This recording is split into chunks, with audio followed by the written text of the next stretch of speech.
Well, welcome in everyone to the Life Coaching for Men podcast, episode number 65. I am so glad to have you back this week. I wanted to start out by just saying, hey, hopefully you listened last week to my interview with David Nagel. How awesome was that?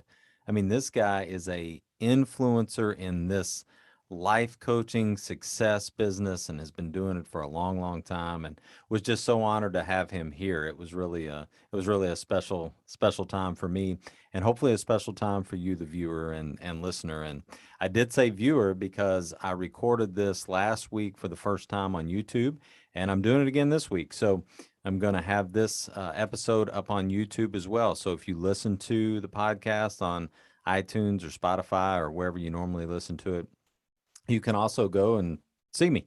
You can see where I am and the studio that I've got set up, and you can see my face and put a face to a voice, and you can get the content that way too. So again, really appreciate all the kind words that came from last week. I know that there's going to be more and more good stuff that comes from that video and from that recording. So just wanted to really say thank you to all of you who continue to listen, all of you who continue to share and continue to like the content that we're putting out here. So this week we're going with, are you coachable?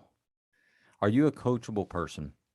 And I thought back really over the last couple of weeks, this scene kept playing over and over in my mind, and I guess that's part of the reason why I wanted to do this episode. And I went all the way back to my seventh grade year, and I was a pretty good baseball player. I played Division I baseball, but in seventh grade, I got the opportunity to practice and even dress a little bit with the varsity team, which was unheard of back then. You just middle schoolers didn't get to do that, and so I was extremely probably nervous and probably uh, didn't really know exactly what I was getting into, but felt pretty good about my skill and felt pretty good about what I could offer, and so literally was at one of my first practices with the high school team, and my high school coach, who I just really respect and still respect greatly to this day, was in, and we were in the gym, and you had cages in the gym because it was cold outside. It was in February, and I remember hitting in the cage, and I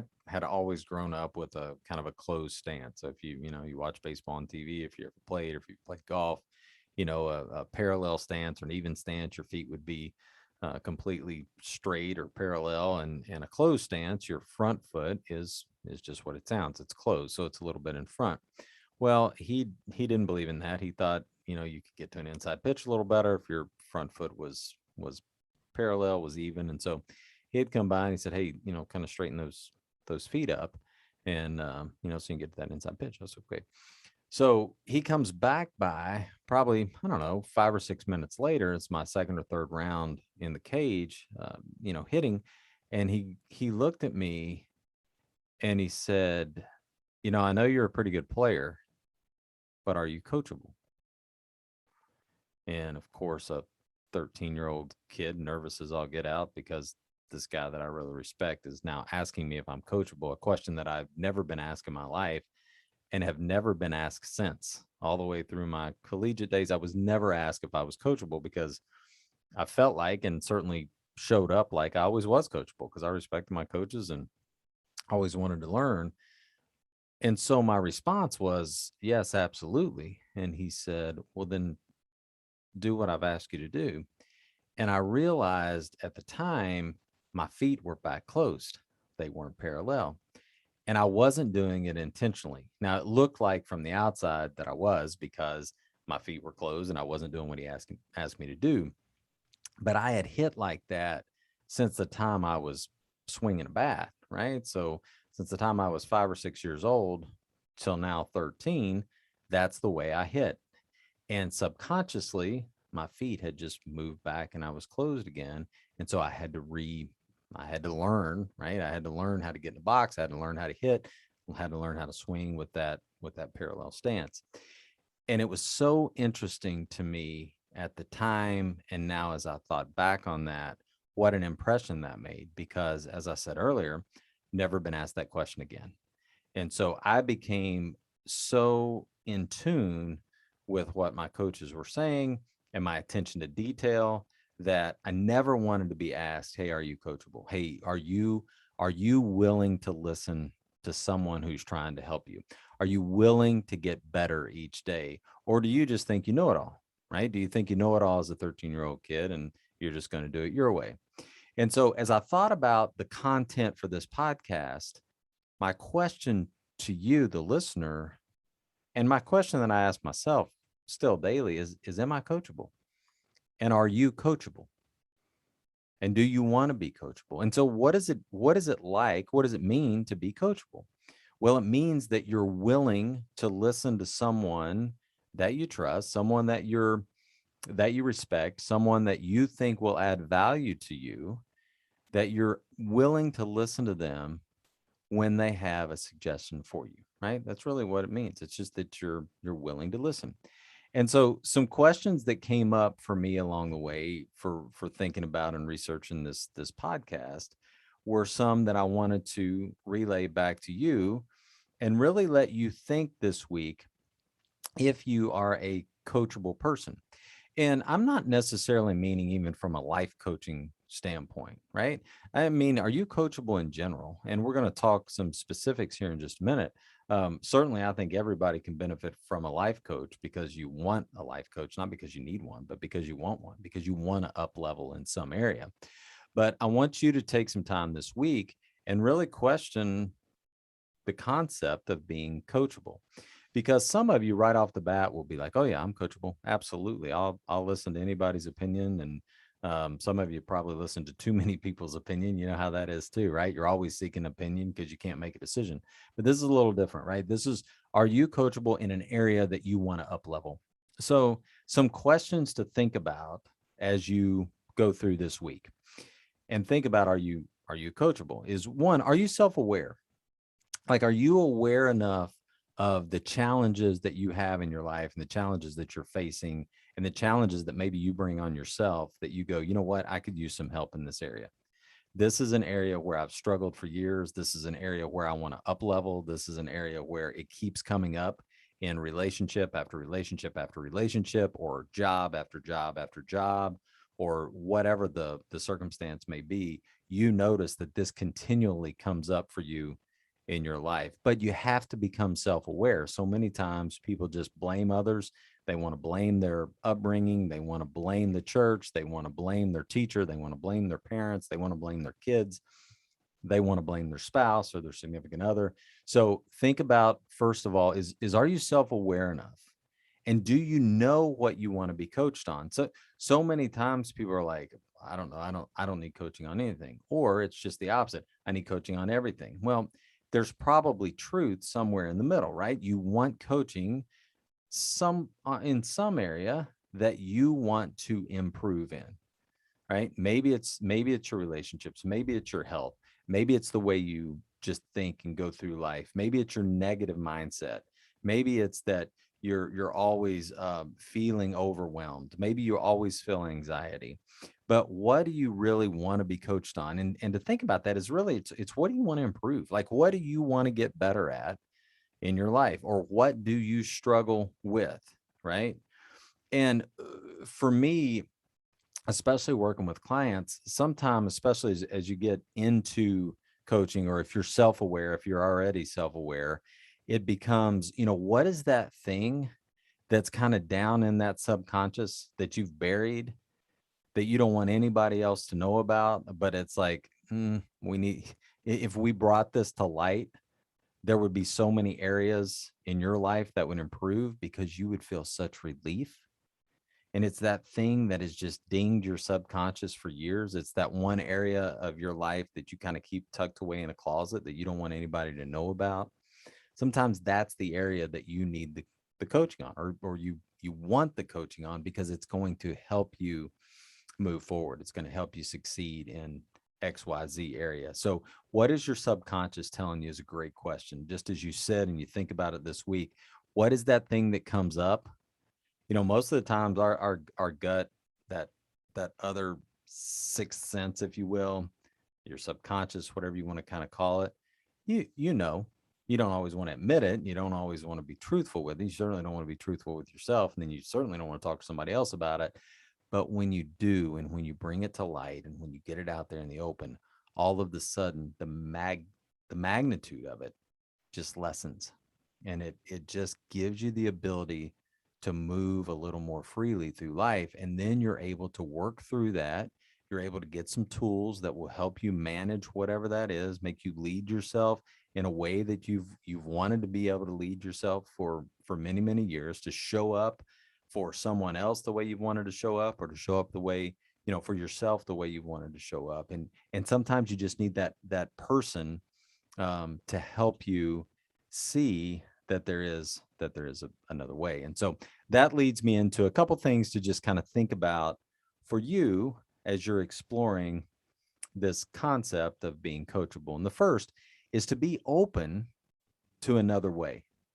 Be open that there could be another way to think about your relationship with your spouse, or there could be another way to think about your anger management issues, or the way that anger consumes and controls you.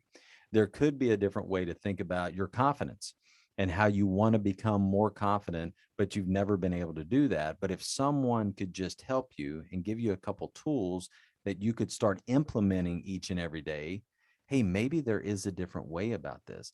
Maybe there's a different way to go through your day from the time you get up and your feet hit the floor until the time you go to bed at night, that it could help you with your job, with your spouse, with your health, with your, any kind of emotional issue that you're dealing with. So be open.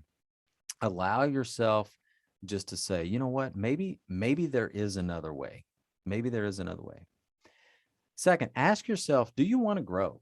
Like, just be honest with yourself. Because some people out there, they don't want to grow. Like, they want to live in, judgment of themselves. They want to beat themselves up all the time. They, want to live in the past and allow the past to be consistently brought up. They want to blame the past. They want to blame their parents. They want to blame their ex-spouse. They want to blame whomever. And some people just don't want to grow. And so if you're listening to this podcast, my guess is you want to grow. You want to be able to find some tools that will help you navigate this world a little better. And so ask yourself that question, to be honest. Do you want to grow? And if you do, then again, you can be open to this growth, and be open with the fact that, yeah, hey, I can be, and I am coachable, even though that stance kind of goes back and it's closed every once in a while, right? Because our subconscious takes over. Doesn't mean you're closed minded to it. It just means that that's the way you've been programmed. That's the way you've been brought up, that you've just learned it this certain way. That's your belief, right? That's your belief system. And are you willing to say, you know what? Maybe that belief system that I grew up in, maybe that belief system that I have so intrinsically had within me year after year, day after day, month after month, maybe that's not the way I want to approach life anymore. So yeah, I'm open to growth. The third is to be able to find a coach, or as I mentioned before, a mentor. Maybe it's a boss, somebody that you can trust, that you can go to, and you can open yourself up in an area where you can be and become coachable. I certainly wouldn't suggest that you just go to every friend that you have and you just start asking life advice, right? And questions for your life, because you're going to get an opinion all across the board. And you're also going to get an opinion based on where they see their life currently. If they have a great relationship with their spouse, you're probably going to get some positive, good relationship advice from that person. If they have a terrible relationship, they may tell you to get a divorce. So you want to be careful on who you choose and who you have in your life that is going to help you become coachable. You want somebody that can be neutral. You want somebody that is going to be able to see what you bring to the table and see both sides of the coin. They're going to be able to encourage you in some way. They're going to be able to give you some tools in some way. But they're going to be able to challenge you. They're going to call you out when you need to be called out.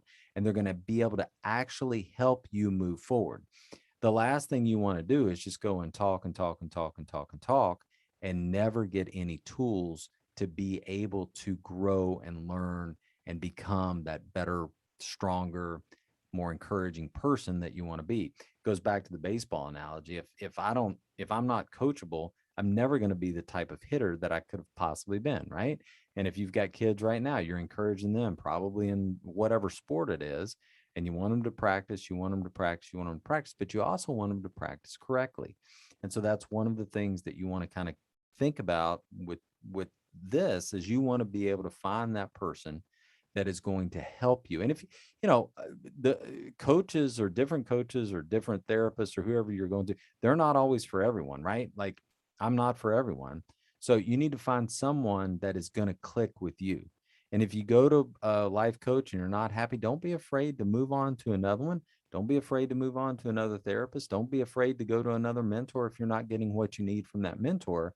Just know that you need to be able to trust that person and trust the process that they are bringing you through. The next one is to drop the judgment. Drop the judgment of others and drop the judgment of yourself. Do not allow yourself to be so consumed before you go in to have a conversation with a coach that you're already judging that person, right? You're judging their looks, you're judging how they speak, you're judging where their office is, or you're judging if they're online, you judge their price. There's so many things that our minds will do and our minds will automatically go to. And I'm challenging you to just drop that. Go from a space that's completely clean and just say, hey, can you help me? Because at the end of the day, that is really all that any of us really want. We want to know that we can be helped by that other person. Can they help me overcome XYZ? Can they help me move through XYZ? Can they help me up level from what I'm struggling with right now and get beyond and get past that and allow me to live the life that I've always meant to live? And that's kind of it in a nutshell, right? You want to be able to go through life. You want to be able to be confident in yourself. You want to know the challenges are going to come, but you know that you can tackle whatever obstacle comes your way because you have the tools to be able to do that. It's not that you have to blame someone else. It's not that there's anything outside of you that has to be the thing that completely influences that. It's that you can absolutely trust yourself. So drop the judgment. And then the last thing is to if you're really contemplating whether you want to be coached or not, if you know that you are coachable, or at least you're in the mode of saying, you know what, I think I could be coachable, I think I could do this, then I want you to step through the fear and go get coached. Step out, step through the fear. Whatever that thing is that's been holding you back, it's time for you to take that action and go get coached. For some of you, you're so close to being on the brink of something great. You just need someone to help you with those blind spots. For some of you, you're just wallowing in whatever that issue is. Maybe it's that anger issue that keeps coming up. Maybe it's that judgment issue. Maybe it's anxiety, whatever it is. For some of you, you need to up-level your business. You've been doing maybe a side hustle, maybe you're in a full-time business and you need some help with your business. And I love business coaching because business entrepreneurs know what they want. Sometimes they just have a tough time getting there. And that could be for the ones that are having success and also the ones that are struggling a little bit. Sometimes you just need that extra set of eyes that will help you move through that process and help you up level your business. So whatever it is this week, ask yourself, hey, am I coachable? Would I like to be coached? Can I be open to something new? Drop the judgment and then move through the fear. Thanks so much for joining me. It's great to be with you this week. I can't wait to see you next Thursday. Take care, everyone.